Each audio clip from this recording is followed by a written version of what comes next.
مگر مردم بنزین رو در صبحانه و نهار و شام استفاده میکنن که میگید مصرف بنزین مردم ایران زیاده؟ مگر نه اینه که مردم بنزین رو تو خودروهای تولیدی شما استفاده میکنن که در دنیا 103 میسوزونن و خودروهای انحصاری تولید شما 116 لیتر سوخت مصرف میکنن؟ توی تلویزیون کارشناسای دولت اعلام کردن که یک آب معدنی ارزونتر بنزینه.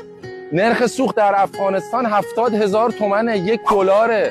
خب کی دلار کرد 70,000 تومن؟ دلاری که 1000 تومن بود ما کردیم. آیا مردم ایران باعث شدن پول ملیشون 70 برابر ریزش کنه؟ ماشین خارجی رو داریم به 30 برابر قیمت جهانی میخریم برای اینکه انحصار خودروسازی شما وجود داره، برای اینکه خودرو وجود داره. حقوق و دستمزد که میشه به نرخ بدترین کشورها دستمزد پرداخت میکنید و وقتی که بنزین میرسه میگید به نرخ جهانی. اونا رو درست کنید.